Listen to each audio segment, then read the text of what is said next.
Golden State Media Concepts Baseball Podcast. We cover everything Major League, from spring training to the World Series. We've got your favorite club covered, from New York to Boston to LA. This is the Golden State Media Concepts Baseball Podcast.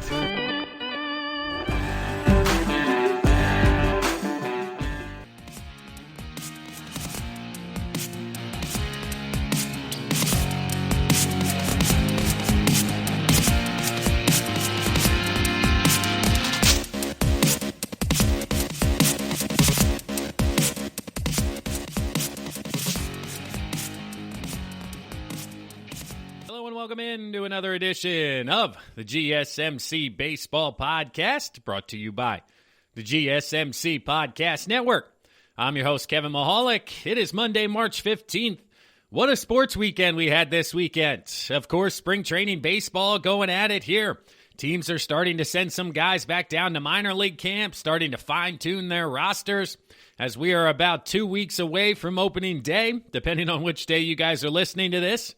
We also had the conference tournaments taking place this past weekend across NCAA basketball. Sunday is Selection Sunday, so the brackets are now set. You guys at the time of recording here, right before the brackets are coming out, because I want to be in front of the television, filling those out, checking in my Final Four. Who do you got? Gonzaga, Baylor, Michigan. What's going on out there? Should be a fantastic couple of weeks coming up here, as NCAA basketball will carry us through the weekends up until opening day, that first day of April here, 2021. So just excited to see the kids out there, excited to have March Madness back, because it's been officially 1 year since the world stopped spinning and everything shut down due to the coronavirus and the pandemic. So I'm just thankful we are going to have March Madness this year and we can enjoy some tournament basketball. We got a great show lined up for you here on the Baseball Podcast.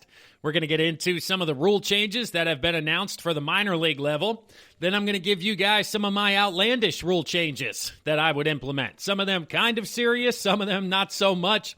And then on the tail end, we're going to get into goals and aspirations or expectations, what they should be for every team out there. And if you're a fan of which club, ultimately, what would make a great 2021 season for that ball club. So jumping right into it here with these rule changes, kind of fascinating across the board. I mean, each level of the minor leagues will be experimenting or trying, kind of a trial phase in regards to specific rule changes.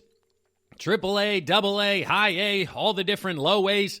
Each one of them is going to try a different rule change, which are all geared towards adding more action and more offense into the game of baseball, because it is just getting so boring watching baseball from time to time, half hour, 45 minutes. You got guys striking out or hitting home runs, and yeah, it's fun to watch the long ball, but when the average time for a ball to be put in play is like 7, 8, 12 minutes in between times, it's just, there's not enough action going on out there. So what are these rule changes? Where are they at here? Well, let's start out with the AAA level, where they are going to be implementing larger bases. That's right, they're going to make the base itself a little bit bigger. So it will still be 90 feet from base to base, but the base itself, the standard size was 15 inches long on each side. And this year, AAA, they will make the bases 18 inches long on each side, so 18 square inches. And it's going to be composed of a material, I don't know exactly what the material is, but it's supposed to perform better in wet conditions. Home plate remains the same size, the same condition, but first, second, and third, it's going to be a new material so players don't slip as much in wet conditions. They're trying to cut down on injuries when it comes to sliding on the base, as well as collisions. And now I know a few years ago that they eliminated the collision at second base, right? When I was playing college ball, when I was playing growing up here about 10 years ago, turning that double play, if you were that runner going first to second, it was part of your duty or responsibility to try to take out that position player who was turning too. And the rule was, as long as you could touch the base with your hand, you could slide out or around as far as possible as long as you could still get to the base. Now, you couldn't go in with your legs up, your feet up. You couldn't be cleating guys in the shins and whatnot, but a shortstop comes around, he kicks that base with the right foot, really gathers ground towards second base. You could still slide almost sideways as long as your left hand could touch the base, and you could cover 6 to 8 feet out towards that second base area and take the legs out of that guy trying to make the throw. And a lot of times, if you were able to hit him, it took velocity off that throw to first. Maybe they threw it high, low, whatever it is, but it allowed your guy to be safe at first base. And they eliminated this years back. You have to now slide directly into the base with your legs. You can't even do it with your arms. You can't do the hook slide and none of that stuff, which eliminated a lot of the collisions at second base. And now that rule will remain intact, but they are going to make the bases even bigger so that the shortstop or second baseman turning two here won't be able to get caught even if you're going directly into the base. So it is kind of fascinating what's going on in regards to bigger bases. Now, an extra 3 inches, they're not shortening the bases, but this could be a slight difference in regards to out and safe calls. I mean, how many calls do they go to replay? They look at it, it's bang, bang, it's right there. If you have an extra 3 inches on that base, maybe that guy's safe instead of out. So could this lead to more offense? I think it could. Ultimately, I think the material that the base is made out of is probably the biggest change here. So it's not, a huge difference in regards to, beating out a bunt for a hit to first base, bang, bang play, stolen base attempts. Maybe it leads to a bit more traffic on the bases, but ultimately, I don't see this rule change bringing much offense to the game as they are trying to here with the increase in base size. Now, when we get to the Double-A level, this is where things get interesting. This is where I have to agree. I am on the side here, of this rule change. All 4 infielders will need to have their feet on the dirt. So an infielder, meaning that they will have to play in the infield, and this is to eliminate the shift as we know it defensively. I mean, how many times it started with Ryan Howard here in Philadelphia a decade ago, where you'd have first base play in their normal position. You'd put second baseman in shallow right field, literally like 30 yards into the outfield, and have the right fielder almost up against the fence. You have the shortstop play on the second base side, and then the third baseman play on the shortstop side of things. So no longer will we have that, base hit that used to be a base hit in between the hole at first and second base, go to a shallow right fielder or former second baseman, and he'll be able to throw him out there at first base. So they're working to criticize, the shift here. A lot of guys don't like it, but I do see people on both sides of the fence, right? And I myself, the way I was as a hitter, I used the entire field, so nobody could shift against me. If you were going to throw me some outside fastballs, 1 strike, 2 strikes, I was just going to let it get deep, throw the hands, and hit that ball in between first and second base, take my single, take my on-base percentage, continue to work the offense, get around, and just, here you go. You can't shift because I have the bat control to be able to wait. Hell, even if it was a fastball down the middle or inside, and they were shifted where the first baseman was playing second base, I'd wait even longer, throw it down the right field line, take a double because the right fielder was in the right center field gap. So, okay, I'll just wait, pull my hands inside, flick it down the right field line, have myself a stand-up double.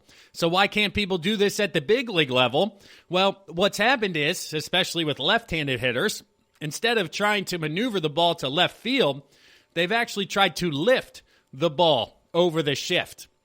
And this, corresponding with all the StatCast and everything going on, basically has become a strikeout or a fly ball or a home run, because they said, okay, I can't hit the ball on the ground anymore because every time I do, I pull the ball. Now I'm just going to have to lift the baseball and hit it over the shift.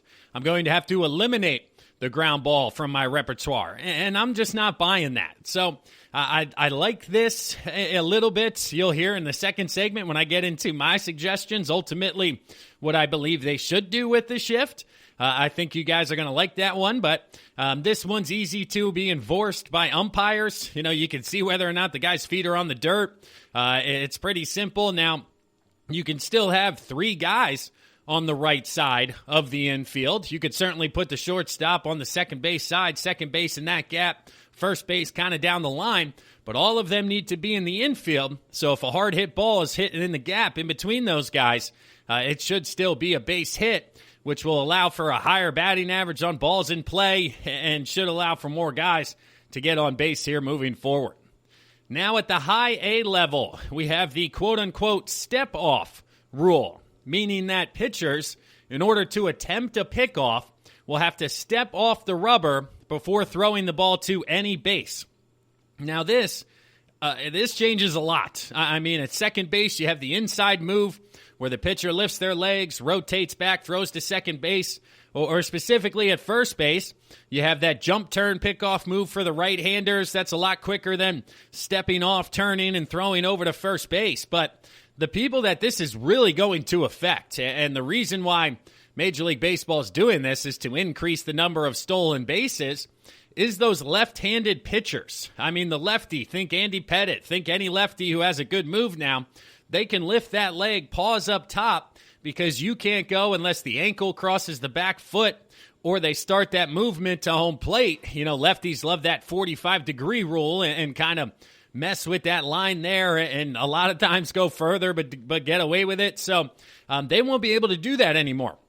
Their only move will be that quick step off left foot, flick it over left hand, because the moment they lift that front leg, they now have to go home. So you can take off on first movement against a left-handed pitcher, which drastically increases your percentage of stolen bases. I mean, I used to go first movement most of the time. Even if they picked off over to first, you haul tail to second base, try to beat it by the time the ball gets to first. First baseman transfers, throws it to the shortstop, and you're still there in time. So once that first movement comes up and they have to go home, you're certainly going to beat out those steals here to second base. So lefty pitchers, once that front leg lifts up, it's going to be a green light to go ahead and take off there. And that's one where I am interested to see if the speedy guys take advantage of this, especially against lefties, because at first movement, bang, you're off. And maybe lefties go more slide steps. Lefties have never had to do slide steps because they could always lift, pause, read the runner, hang there, okay, now go home, or now throw over. So that move is going to be completely eliminated at the high A level when it comes to the pickoff attempts. Now at the low A level, across all low A levels, because there's a few subject to specific regions or specific divisions, but at the low A level, there will be a pickoff attempt limit. So you can only throw over a specific amount of times or 2 pickoff attempts or step-offs per plate appearance. So basically, hey, a runner's on first, he's very fast, I'm going to try to keep him close, you step off, you hold the ball, you don't even throw over. Or the next pitch, bam, you throw over 2 pitches later.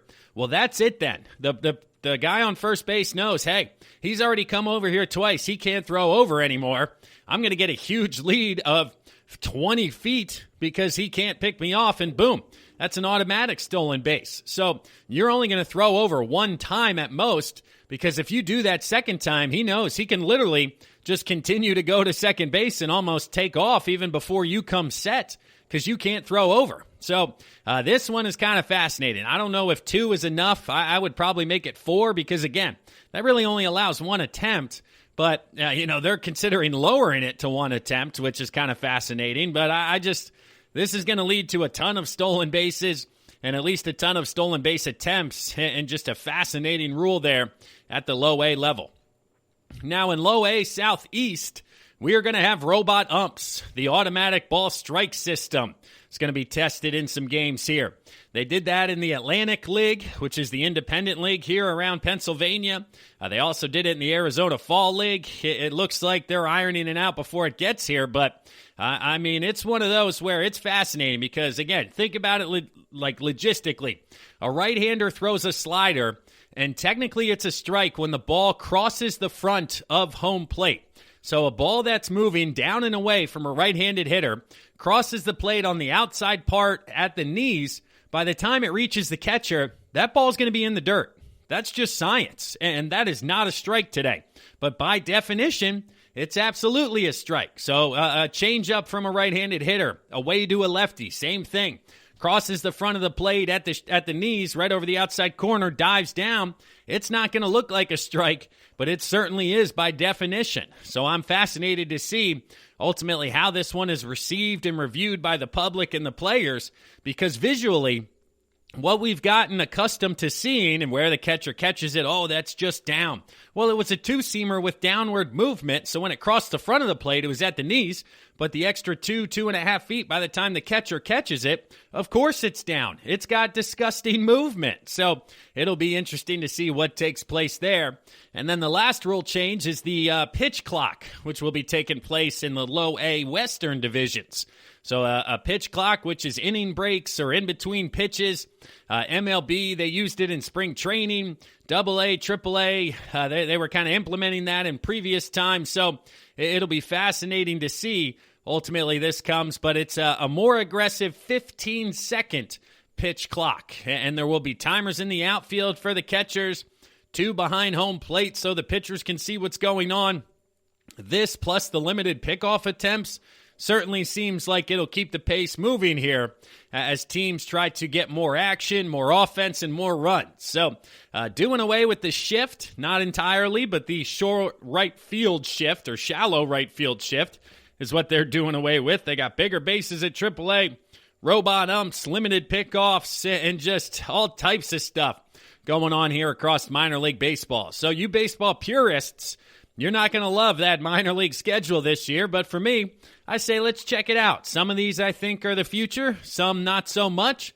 We'll see what really does lead to offense, if the pickoff attempts work, if the step-off rule is just atrocious because it eliminates that pickoff from that lefty, who ultimately it's part of the reason why he's there, because he's got a fantastic pickoff move and eliminates runners. So it'll be interesting to kind of follow along and see if this really does have an effect on the scores at these particular levels. But that'll do it here for the first segment of the GSMC Baseball Podcast, brought to you by the GSMC Podcast Network. We'll step aside now for a word from one of our sponsors and one of our sister shows, but when we come back, I'm going to give you guys some of my rule changes that I would implement. Some of them a little outside of the box, some of them are pretty good. So stick around, everyone. I'm your host, Kevin Mahalik. We'll be right back after this. This is your ultimate stop for everything sports. The Golden State Media Concepts Sports Podcast. Should I say more? From the NFL, MLB, the NBA to MMA, it's all in here. The Golden State Media Concepts Sports Podcast. Listen now.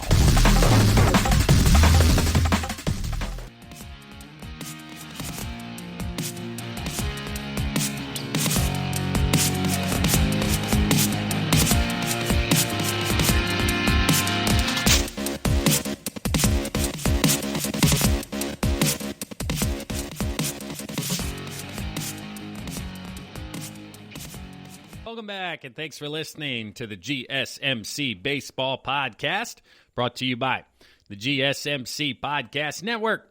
I'm your host, Kevin Mahalik. It is Monday after Selection Sunday, but not only was it a fantastic weekend for NCAA basketball, you also had the Players' Championship taking place down at TPC Sawgrass. Bryson DeChambeau and Lee Westwood in the final group for back-to-back weekends. 2 weekends ago, DeChambeau was able to get the victory. While I'm recording this, they're coming down the stretch here.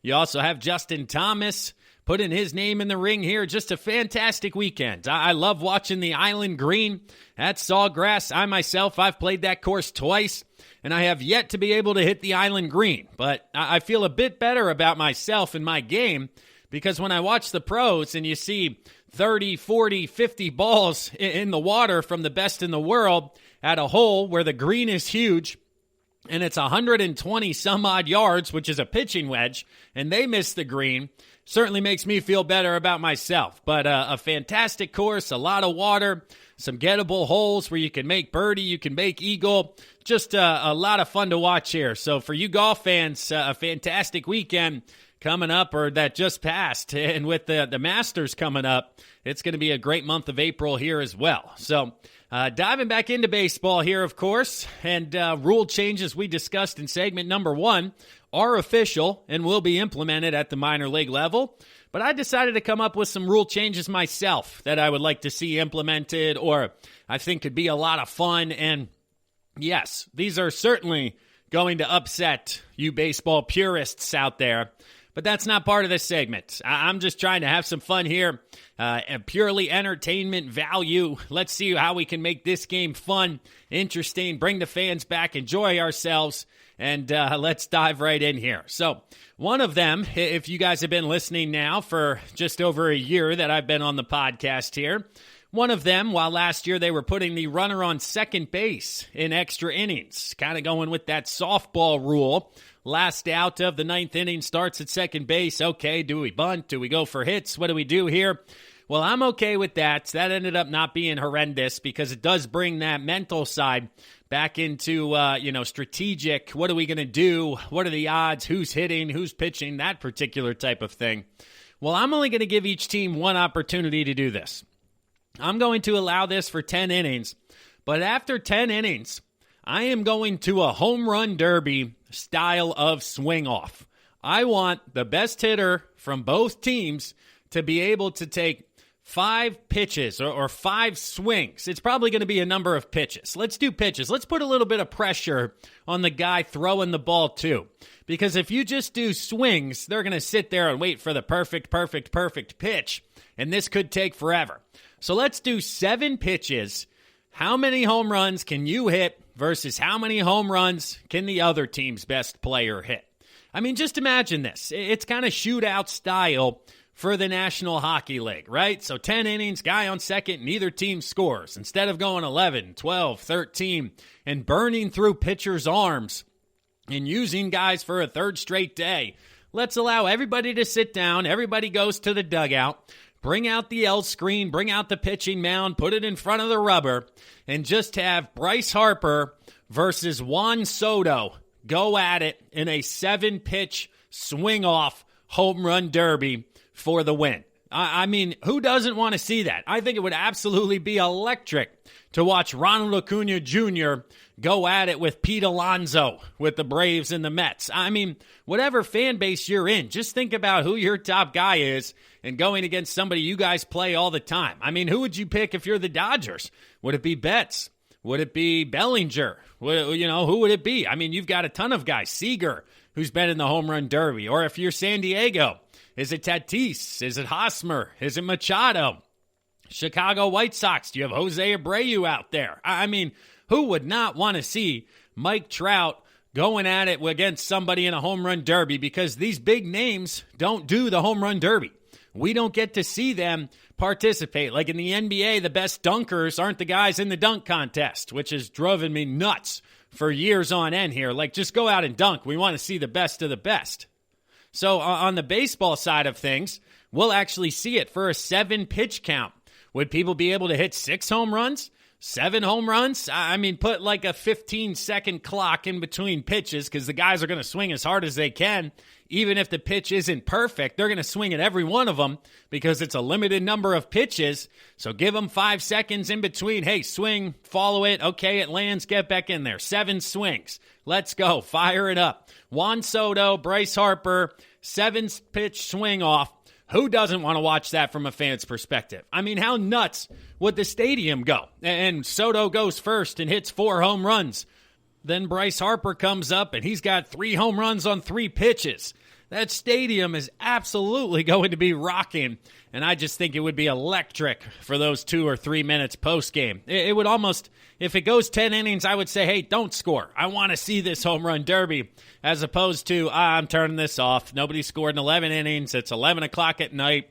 I got to get up for work in the morning. I'm out of here. So I just think it would bring a ton of energy and a consistent endpoint to the game that people would really, really like. So my next suggestion here, kind of along the lines of the shifts that I talked about. I teased you guys that I had something coming up here in segment number 2. Well, I'm not going to eliminate the shifts, although I really want to. I'm sick of it. Those base hits to right field being scooped up by a shallow right fielder. But what I am going to do instead is I am going to make managers predetermine their defenses, and they will have to stay in these positions for the entire inning. okay? If you want to do a shift, you want to put a guy in shallow right field because you got a lefty coming up during the inning that typically pulls it there, that's fine. But those guys are going to have to stay there until there's 3 outs. No shifting back, batter to batter. No outfield movement, batter to batter, pitcher to pitcher. Okay, this guy's righty, he throws ground balls, so we're going to put guys here. Now we have to bring a guy in after 3 batters. He's a lefty fly ball pitcher. Okay, guys, shift around. Let's look at our watch or our stat sheet on where I should play for every guy. No. I'm eliminating all of that stuff. And it is a inning by inning defensive positioning, all right? So when you take the field after your half inning, your pitcher's throwing his warm-up pitches, okay, this is where my defense is going to be. If you're going to shift and have 3 guys on the right side of the infield, 3 guys on the left side of the infield, well, when that righty or lefty comes up, he's going to have a huge hole on his pull side. And if you're in the outfield, do you want to play 4 outfielders and 3 infielders? Go ahead. Be my guest. You want to play 5 infielders and 2 outfielders? I don't care. Do what you want to do. But those guys are going to have to stay there for the entirety of the inning. Now, could it be a 1-2-3 inning full of left-handed hitters so you want to shift and you have faith in your pitcher that he's going to get him out? Sure. Do your thing. But if that guy goes hit by pitch, walk, single, now all of a sudden you got righty up. You're going to have a guy playing shallow right field against right-handed hitters who can now hit a ground ball to third, and it's a double down the line because your third baseman's playing shortstop or whatever you want to do. So if you want to shift, go ahead. But your guy is going to have to stay there for the entirety of the inning. And then in the second inning, you want to play a different setup? Sure thing. Third inning, completely new? Go ahead. But for the entirety of that half an inning, those guys have to stick in those positions and not move no matter who the pitcher is or who the batter is. So again, you get a guy on second base, third base is playing shortstop because you shifted. Certainly sounds like that guy's going to steal third base, no problem. All of a sudden, that was a pretty dumb move. So does that eliminate the shifts? Does it limit the shifts to a much slighter shift? Again, nobody would be putting people in shallow right field because there's going to be a right-handed hitter coming up at some point. But if you want to move over because it's lefty, righty, lefty, and the lefties are pool happy, do your thing. But they're staying there for the full 3 outs, no matter how many runs. 10 runs, 0 runs, 3 hitters, 20 hitters. Those guys have to stay in those locations, and they're not able to move going forward. The next one I have is a bit of an old school one for me, but I am forcing starting pitchers to go 5 innings total. That's it. I mean, 5 innings or 125 pitches is kind of my limit. If you want to go 100 pitches in April, 105, 110, 115, 120 towards you get to the end of the year, sure. Let's negotiate on the pitch count. But I'm eliminating the opener. I'm eliminating this guy's going 3 innings, and this guy's going 3 innings, and this guy's going 3 innings. The, travel ball circuit style where, we want to see all the pitchers pitch, so they're only allowed to go 2 innings at a time. I am forcing starting pitchers to go a minimum amount of 5 innings. And again, if they go 5 innings, no problem, scoreless, hey, keep them out there, keep going. But you're going to have guys who are saying, oh, man, well, what the heck? What if he can't find the zone? What if he's all over the place? What if he gives up 8 runs in the first inning? Well, too bad. He's your starting pitcher. Starting pitchers have to go 5 innings. So if he goes 5 innings, gives up 15 runs because he just doesn't have it today, so be it. That's the way it's going to go. Now, again, I'm not going to force guys to go 200 pitches because they're just throwing ball after ball and it's a merry-go-round. But 100, 115, you're a starting pitcher. You should be able to go that particular length without trouble. So if you can at least get 5 innings, I just watching the Tampa Bay Race last year, pull Blake Snell after 5 innings, even when he's cruising, pulling this guy earlier, starting with the opener and then going to the starting pitcher. It is terrible to watch. It is not great for the fans. They don't understand what the heck's going on. Hey, that guy went a 1-2-3 first inning. Why isn't he going in the second? Well, we didn't want our starting pitcher to see guys the third time through. He's a starting pitcher in Major League Baseball. He should be good enough to get people out 3 times in a row. And if he's not, then he shouldn't be a starting pitcher. It's that simple. Let's eliminate that entire conversation of the opener. Let's have guys go at least 5 innings. And then on top of that, I'm also going to implement a 4-pitcher maximum rule. So your starter has to at least go 5 or 125 pitches, which then means you have 3 pitchers to get through the 6th, 7th, 8th, and 9th innings on a worst-case scenario. And if you don't have 3 guys, one of them who can go 2 innings, or maybe you go 1 1/3, 1 1/3, 1 1/3. There you go, 4 innings for the guys. This kind of compounds on the 3-batter rule, but just the old school style of righty-righty, lefty-lefty, righty-righty. Okay, there's a right-hander up. Let's bring in a righty. Well, now they pinch hit a lefty.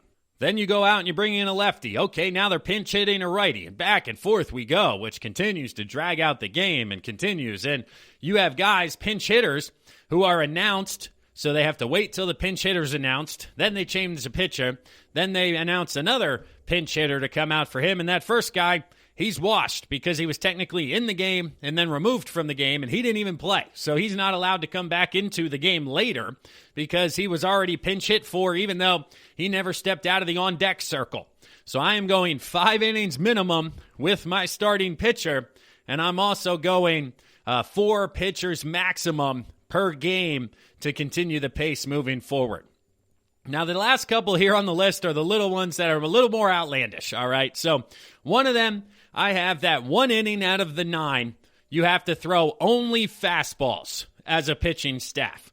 Now, this is up to the team itself, and you can pick throughout the game. Doesn't have to be predetermined.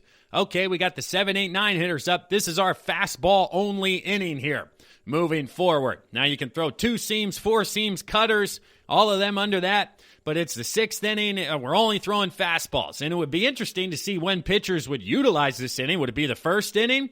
Because if you're cruising through 8 with your starting pitcher, but you haven't utilized this rule yet, all of a sudden your closer's coming in, you're up 3-0, he's got to throw only fastballs. So I think you would probably want to stay away from that scenario.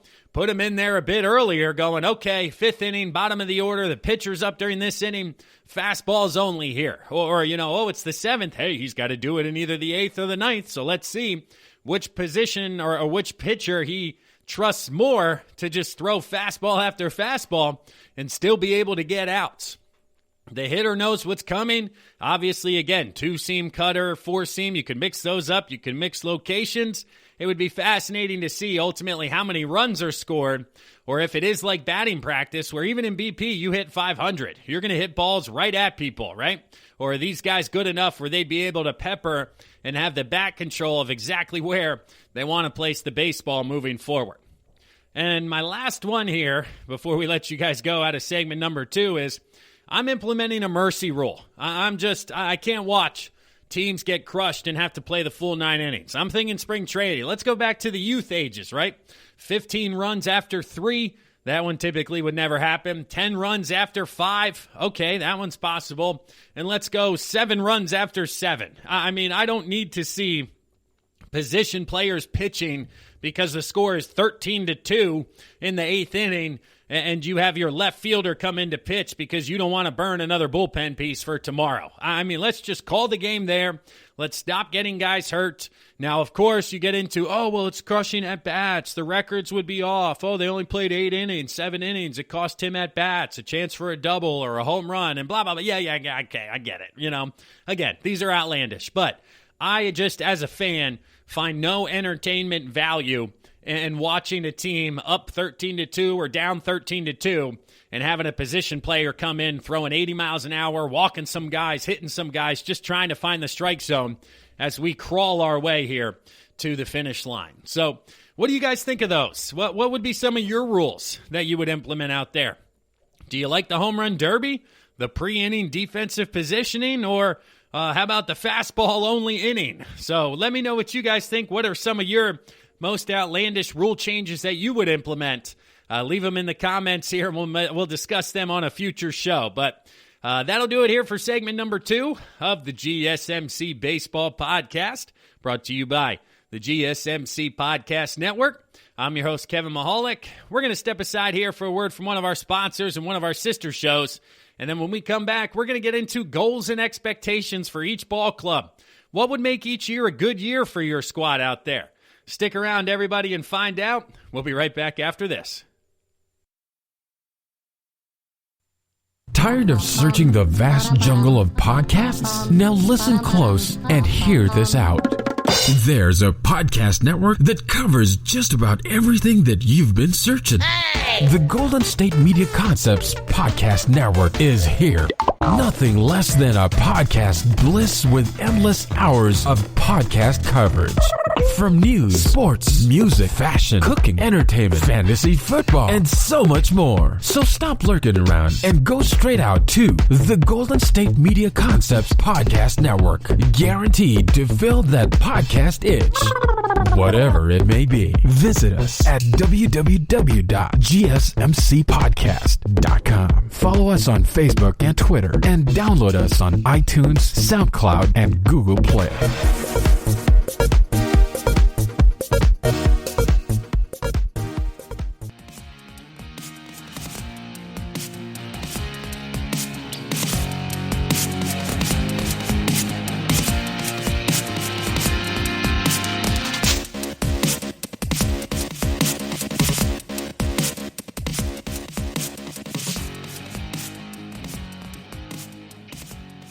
Again, and thanks for listening to the GSMC Baseball Podcast, brought to you by the GSMC Podcast Network. I'm your host, Kevin Mahalik. Monday, March 15th, which means daylight savings took place this past weekend. It is just another unofficial marker that spring is here. I mean, first you have spring training, the arrival of the guys down in Florida, pitchers and catchers. That's kind of the first one for me. Then shortly after that, you have the opening of the collegiate baseball season. I love that, being a D1 guy myself. The last weekend in February, hey, let's fire it up. Let's travel down south. Spring break. Let's go play some ball in Florida, Mississippi, Texas, California. Wherever the weather's warm, you'll find us. And then as you continue through the month of March here, you got daylight savings spring forward, which means we're going to have sunlight now till about 7 o'clock, 7:30. So again, it's just one of those, hey, let's start it. 7 p.m. games, the sun is setting. We are no longer in the darkness at 5:30, which is just part of the seasonal depression of wintertime. By the time you get home for work, by your evening commute, it's already dark out, and you're like, oh, man, I'm tired. I don't want to work out. I don't want to do anything. Well, now you can get home. You can go for a run outside. You can play with your kids outside because it's still sunshine out.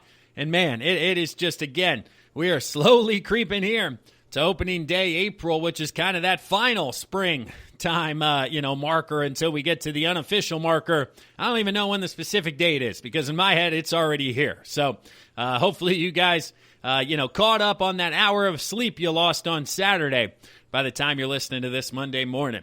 But before we dive into expectations and goals for every team out there, starting off with the American League, I am going to take a moment to ask you guys, please rate and review the podcast wherever you're listening to this. Apple Podcast, Google Play, Stitcher, Pandora, Alexa.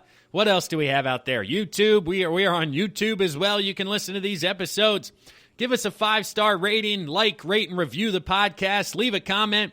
I asked you guys at the end of last segment, what would be the rule change you would implement? Let me know what your most outlandish change is that you would put in there to make the game fun.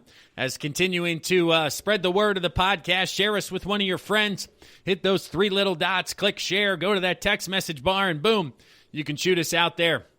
If you guys are looking for great baseball content on a daily basis here, moving forward, we certainly appreciate it. That helps us a lot. Continue to grow with exposure within Apple Podcasts and the like when people are searching for baseball podcasts. But let's jump into some expectations. Realistically, what are you looking for your team? Whatever fan base you're in, of course, the goal for everybody is to win the World Series. Everybody starts out 0-0, 0-0. Well, that's just not realistic, right? I'm going to kind of throw you guys realistic goals, aspirations, and expectations for each one of your teams, ranging from trying to figure out if anybody on the roster can actually play at this level, all the way to winning the World Series. Because for some teams, just figuring out who is part of the core for the future is going to be a good season.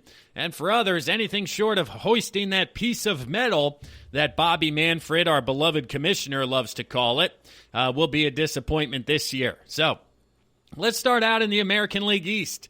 The Toronto Blue Jays, the Florida Blue Jays, the Buffalo Blue Jays, wherever the heck they end up playing this year, the Blue Jays, their goal, I think would be to win a playoff round. That is a reasonable expectation for them.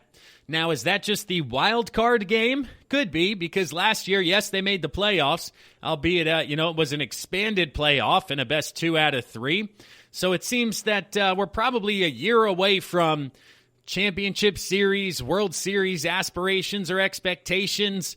Yes, they did make some nice moves this offseason. George Springer, a couple of other additions. So winning the division may be a bit high, again, when it comes to realistic expectations. But reaching that wild card game, securing a postseason berth, and then winning that wild card, I think is certainly realistic. And then when you get to the ALDS, you know, whatever happens, happens. You certainly give yourself a chance. Starting pitching gets hot, the offense gets hot, maybe you can make a run.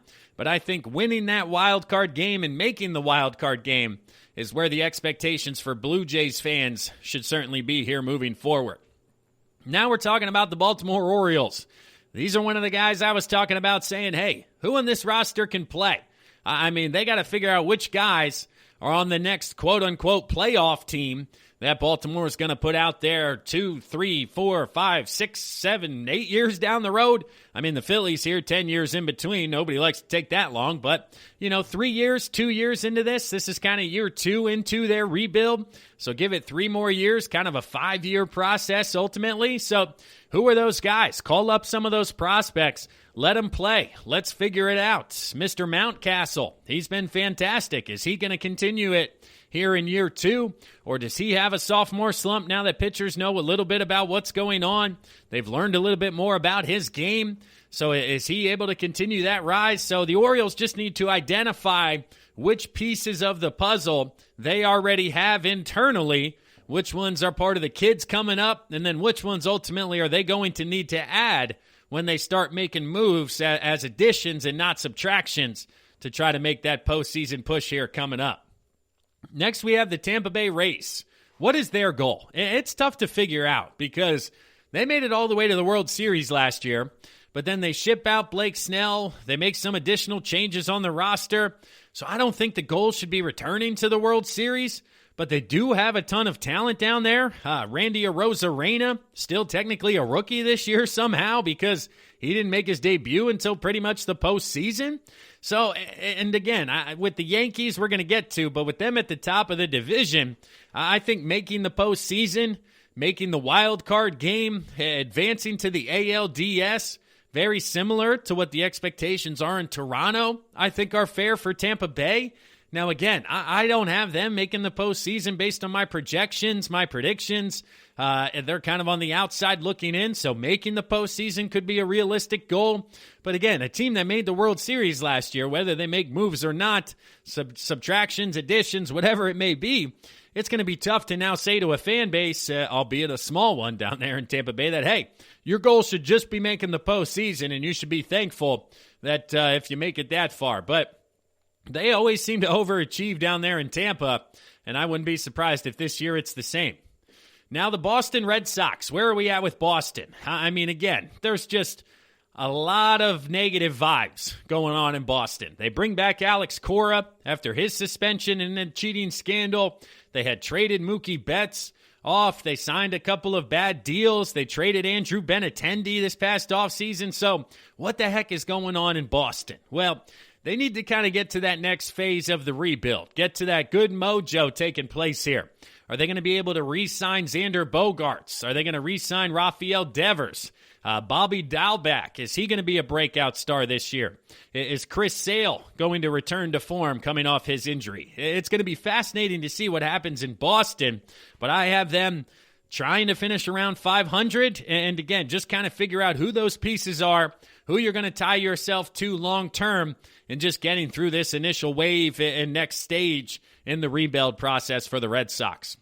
The New York Yankees, everybody knows, it's win the World Series. I mean, they are, logistically, the odds have them as the favorite in the American League. I tend to favor the White Sox a bit more when it comes to a personal opinion, but for the Yankees, it's World Series or bust. They bring back DJ LeMahieu, they add Corey Kluber, they continue to go for it, so to speak. So anything short of a win in the World Series or even a World Series loss potentially would certainly be a disappointment. And if they lost the World Series, they'd be disappointed. So not only is it make the World Series, but I think it's win the World Series if you're a Yankees fan out there.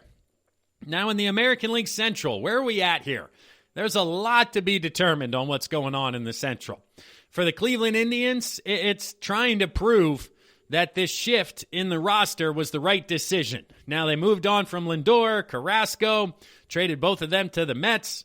They're trying to stay above 500. They still got a lot of players there who can improve and continue to play. So it's going to be a matter of showing them that they made the right decisions for the future. They weren't going to sign Lindor, so they did get a return for him. And ultimately, they're going to continue to be competitive during what is looking like a rebuild or a retool out there in Cleveland, but they're going to try to stay on the right side of things. For the Kansas City Royals, it's surprising people and staying into contention post-trade deadline. If they can get into August and September, stay within a number of games in the American League Central, I think that would be a fantastic year. Again, their over-under set at 72. I like the over for the Royals. Do I think they're in postseason contention? I don't. But if they can kind of stay there come August, September, that's going to be a heck of a year there in Kansas City. For the Detroit Tigers, similar to that of the Baltimore Orioles, who's the real deal, who's not? Which young pitchers are going to take a step forward? Casey Mize, Tariq Skubal, Matt Manning, are they all going to be part of the rotation moving forward? Or if some of them, did they miss on them in the draft? You know, who's going to be short-term, who's going to be long-term, and what is the goal there for Detroit? Next, we got the Minnesota Twins. I mean, winning a playoff series. They have 0-15 in their last 6 playoff trips, so maybe even winning a series is a bit ambitious. How about winning a playoff game? Because I do have another team in the division winning the division, and I have the Twins in the wild card game, so win the wild card game, make the ALDS, put them in the lines with Tampa and Toronto in regards to expectations, because they haven't won a playoff game since 2004, and they haven't won a series since 2002. So let's just put it at win a playoff game, and then maybe next year we'll get to win a playoff series. For the Chicago White Sox, it's win the division, it's make the American League Championship Series. Last year they won a round, ended up losing second round in the playoffs, and I think they're the best team in the American League when it comes to up and down lineup, rotation, all that good stuff. So winning the division would be a great first step, but personally I would put that as then winning the ALDS and making the championship series most likely against the Yankees, and then letting the chips fall where they may. So making the ALCS, I believe, should at least be the goal there for the Chicago White Sox come the 2021 season. Now, jumping out to the American League West, another one here. Kind of a fascinating division on what's going to take place. If you're the Angels, it's got to be getting a playoff win. I mean, Mike Trout, the best player in baseball, 1 playoff appearance, 0 playoff wins in his career, which is just unbelievable and goes to show you how much a team sport baseball really is. Because the likes of LeBron James, and yes, I'm comparing Trout to LeBron in regards to their greatness within their sport, he's absolutely able to win playoff games, win playoff series, carry his teams. Tom Brady carrying some teams. Trout, you just cannot carry a team by yourself. You can certainly contribute to an exponential level, but you can just not carry your team. If your pitching staff's giving up 10 runs, what the heck's Mike Trout going to do? So the goal has to be to make the playoffs and get Mike Trout at least 1 playoff win under his belt moving forward. For the Oakland A's, it's got to be division champs. I mean, I kind of have them taking a half a step back, but if you're a fan out there, it's not a great division. Yes, you lost some guys, but then you retooled the bullpen, the rotation here late in the offseason. So the goal and the expectation for the Oakland A's has to be repeating as division champs. Again, there's a lot of teams you could beat up here, and I think if you're Oakland, the way the money ball works, great managing out there, they seem to be kind of similar to the Rays, where they overachieve more often than not. And I think repeating as champs is going to be something that is a goal and expectation for them. Now for the Houston Astros, where are they? They have to be at win the division. They have to stay out of that wild card game. It's got to be win the AL West down there in Houston. I mean, yes, they lost George Springer. They lose Valdez to an injury. They bring back Michael Brantley. They're going to get the designated hitter back from injury, whose name is escaping me right now. But it's just they got the core lineup of Bregman, Altuve, Correa. It's loaded down there offensively. So if they can get pitching and continue to improve, they have to have the goal of winning the division, making the ALDS. Depending on the matchup, maybe it could be a tough round there. But like the Oakland A's, the expectation for Houston has to be to win the American League West this year. For the Seattle Mariners, it's basically showing that the future is closer than you think. I have them as my surprise team this year. Last year, I'm going to keep harping to you. I had the White Sox and Reds who both came through for me.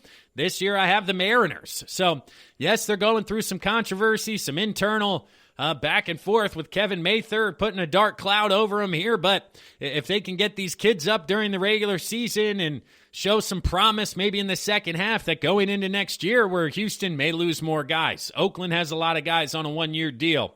The Angels continue to fall. That the Mariners could be the future of this division and could have that next window of winning games here moving forward.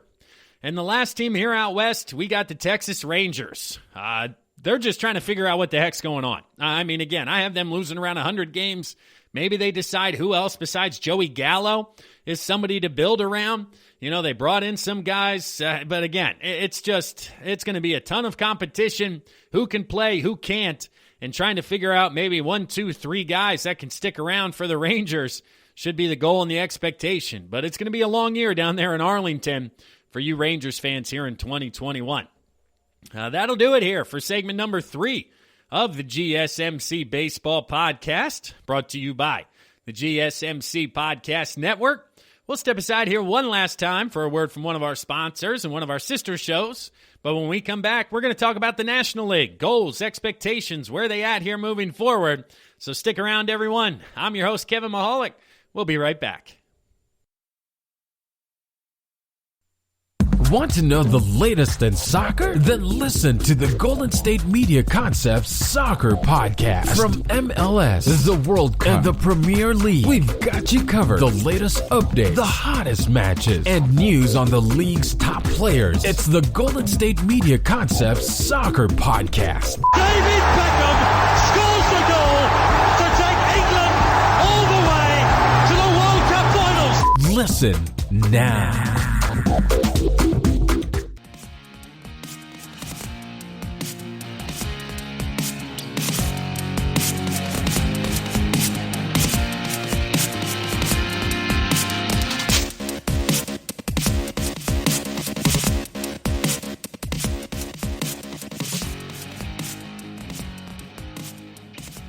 Welcome back to the fourth and final segment of the GSMC Baseball Podcast, brought to you by the GSMC Podcast Network. I'm your host, Kevin Mahalik. Thanks for tuning in, everyone. If you guys haven't done so yet, check out social media. Head to Twitter. Pull out that iPhone, wherever you're listening here. Check out that little blue bird, that blue F, blue LinkedIn. All of them seem to be blue here. But follow the GSMC Baseball Podcast. We're going to keep you guys up to date with everything going on across Major League Baseball. Of course, things are getting hot here now that spring training is underway. People are starting to make roster moves, sending people to minor league camp. There's a few non-roster invitees trying to make it out there onto the 40-mans, which means some guys getting cut, could be picked up by other teams. Who's it going to be? Where are they going to end up? What the heck is going on? It's an always fun end of month of March as team finalize their roster here for opening day in April. So you're going to want to follow us on Twitter to stay up to date with all the latest that's taking place out there across Major League Baseball. You also want to check out the GSMC Podcast Network when it comes to social media. Whether it's LinkedIn, Facebook, they're going to keep you guys up to date on everything else going on.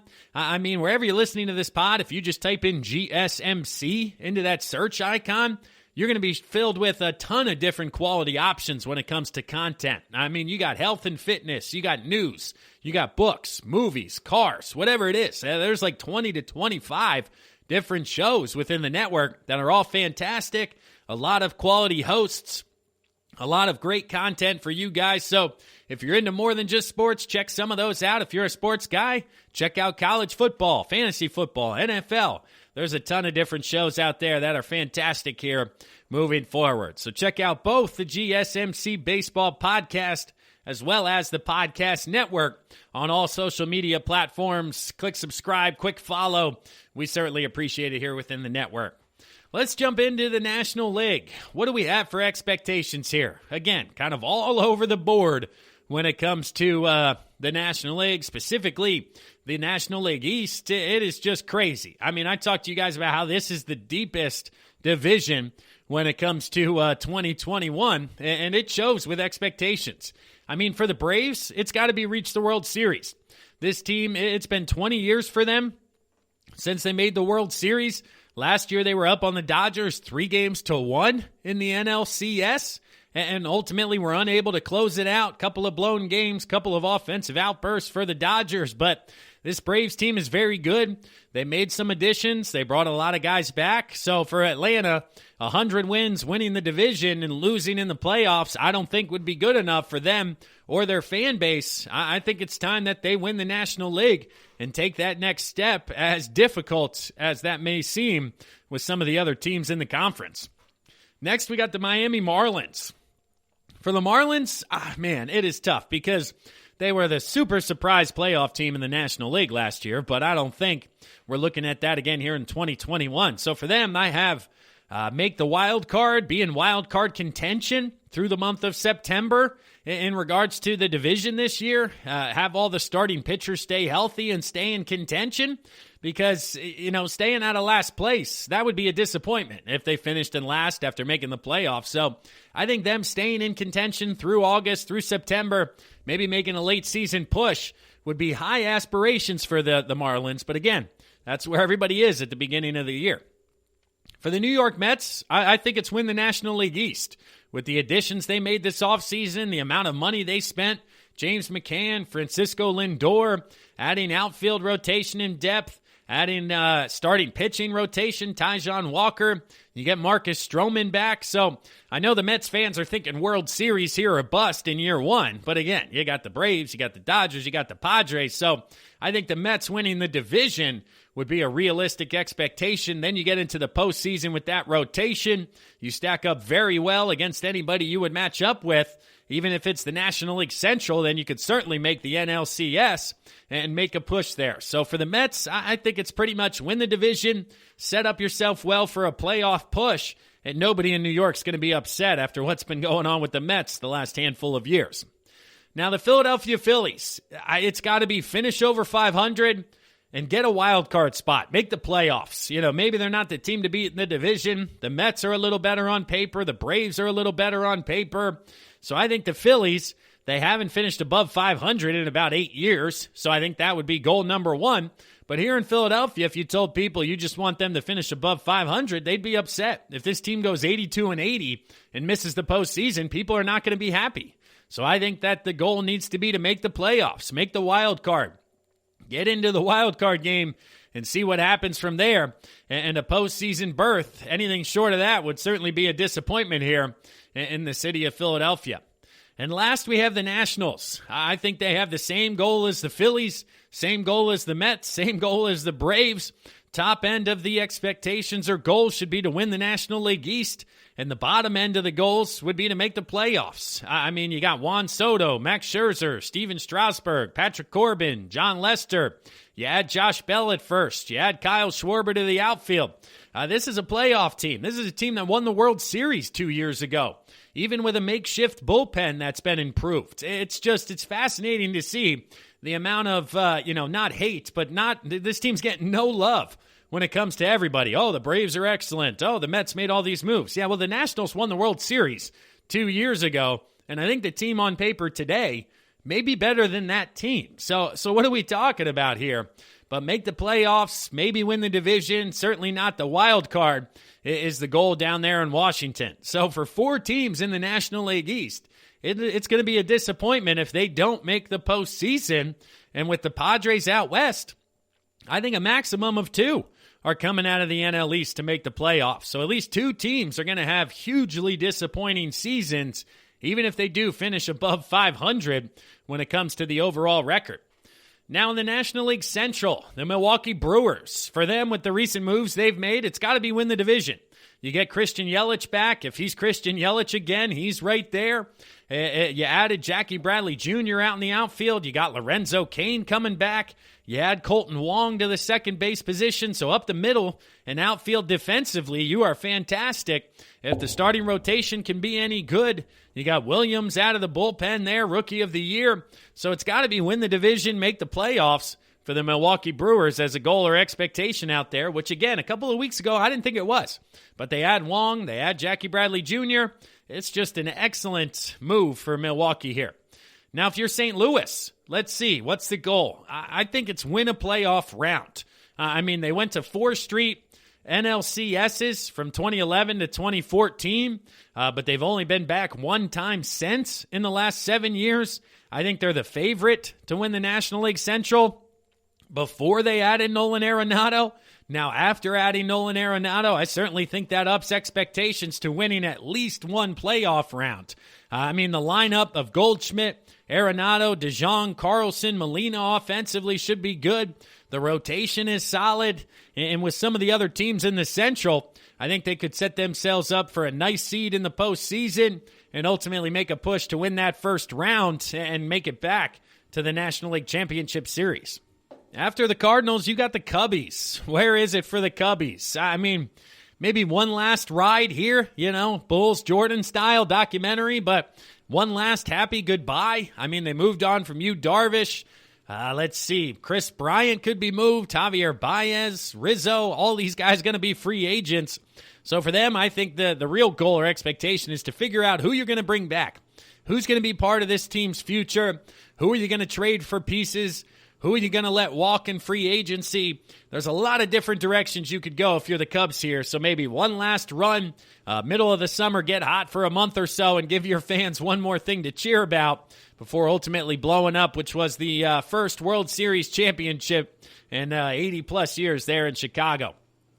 For the Pirates, what do we got? It's find somebody else besides Ke'Bryan Hayes who is part of this roster moving forward. We talked about it on the American League side with the Orioles, the Tigers. Their goal is to just really find out who's going to be part of this team here moving forward. It's certainly the same thing in Pittsburgh. Ke'Bryan Hayes looks to be the real deal. So that's about 1 out of 25 that they have set for the next 3 years. Find someone in the rotation. Find a prospect coming up in the pitching staff who you can build around. They traded Talion. They traded Musgrove. They got rid of the arms who would have been solid Major League arms. So find out who's next in that rotation, who's up next into the future, and try to figure out who's going to be part of this rebuild that's going to take probably 5 years out there in Pittsburgh after their brief little runs there in the postseason.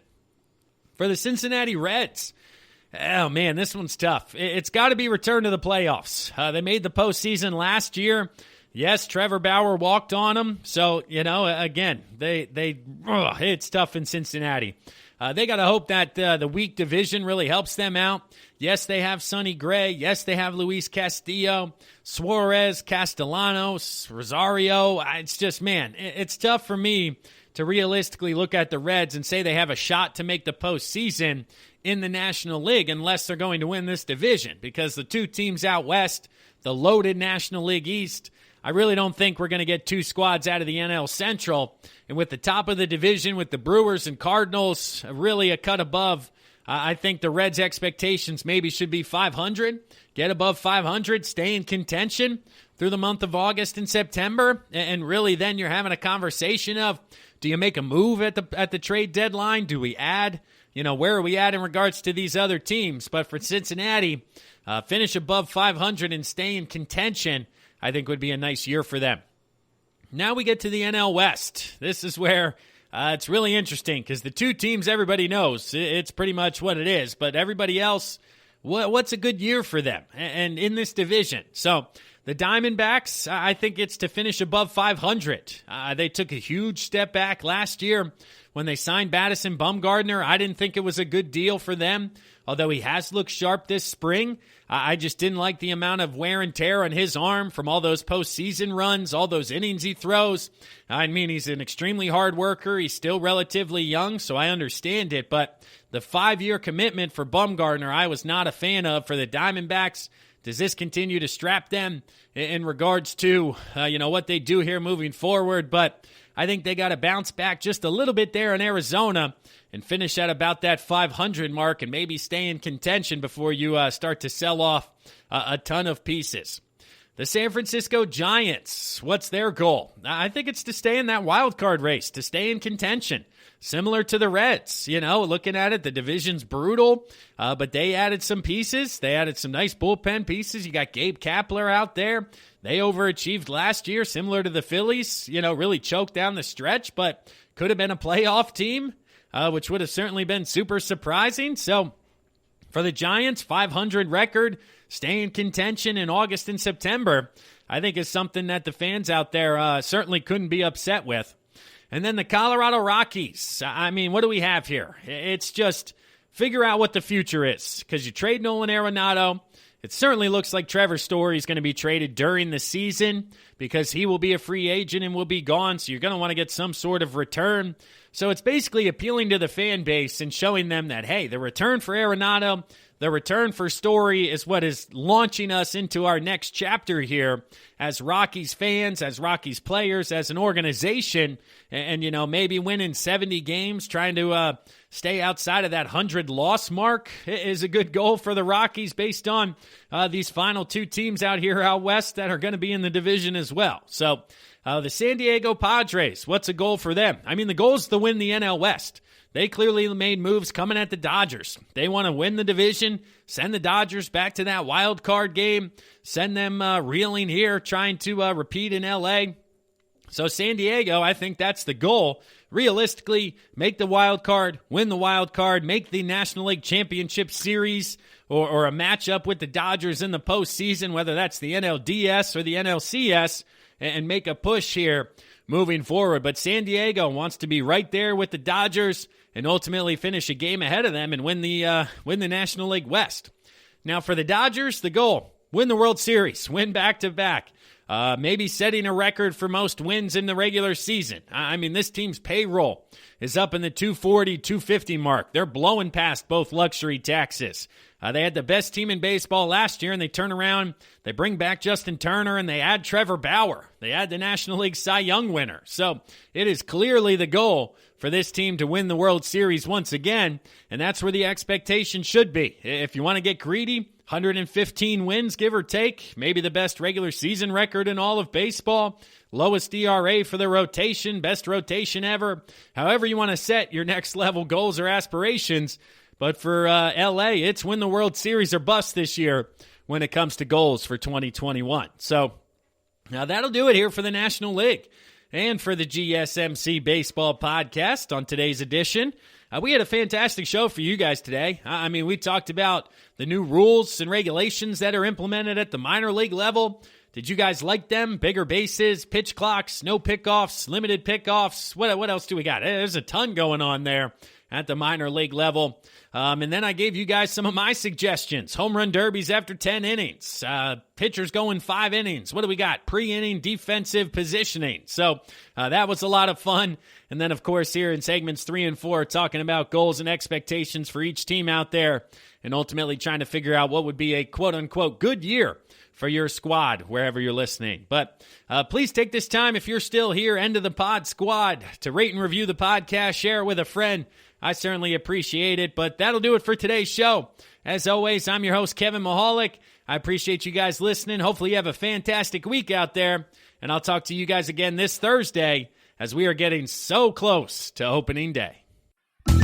You've been listening to the Golden State Media Concepts Baseball Podcast, part of the Golden State Media Concepts Podcast Network. You can find this show and others like it at www.gsmcpodcast.com. Download our podcast on iTunes, Stitcher, SoundCloud, and Google Play. Just type in GSMC to find all the shows from the Golden State Media Concepts Podcast Network. From movies to music, from sports to entertainment, and even weird news. You can also follow us on Twitter and on Facebook. Thank you, and we hope you have enjoyed today's program.